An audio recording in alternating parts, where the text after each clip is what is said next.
आषाढ़ कृष्ण योगी एकादशी पर कैसे करें पूजन। नमस्कार, स्वागत है आपका माई ज्योतिष में। मैं हूं देशमंगल। हिंदू पंचांग के अनुसार प्रतिवर्ष आषाढ़ कृष्ण एकादशी तिथि के दिन योगिनी एकादशी का व्रत रखा जाता है। आइए जानें एकादशी का महत्व एवं पौराणिक कथाएं। धर्मराज युधिष्ठिर कहने लगे कि हे भगवान, मैंने ज्येष्ठ शुक्ल एकादशी के व्रत का महत्व सुना है। अब आप कृपया करके आषाढ़ कृष्ण एकादशी की कथा सुनाइए। इसका नाम क्या है, महत्व क्या है, ये भी बताइए। श्री कृष्ण कहने लगे कि हे राजन, आषाढ़ कृष्ण एकादशी का नाम योगिनी है। इसके व्रत से समस्त पाप नष्ट हो जाते हैं।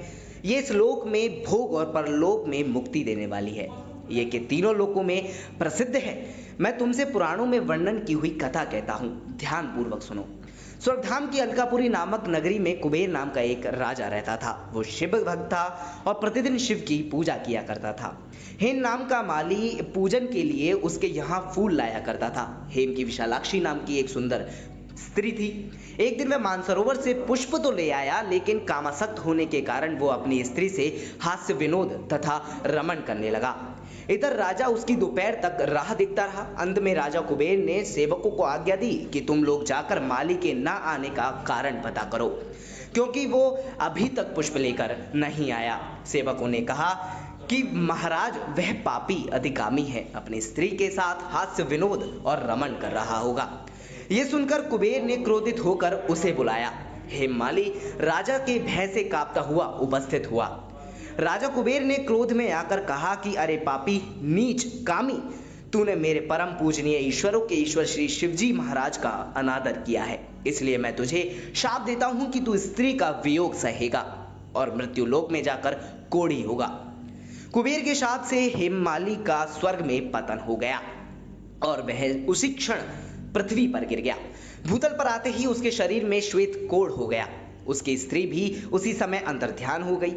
मृत्युलोक में आकर माली ने महान दुख भोगे। भयानक जंगल में जाकर बिना अन्न और जल के भटकता रहा।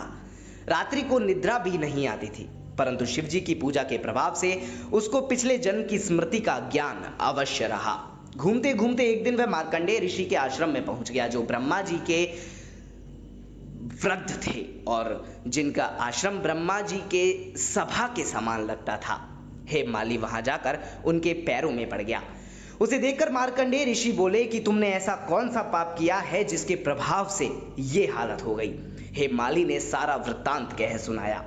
यह सुनकर ऋषि बोले कि निश्चित ही तूने मेरे सम्मुख सत्य वचन कहे हैं, इसलिए तेरे उद्धार के लिए मैं एक व्रत बताता हूं। यदि तू आषाढ़ मास के कृष्ण पक्ष की योगिनी नामक एकादशी का विधि पूर्वक व्रत करेगा तो तेरे सभी पाप नष्ट हो जाएंगे।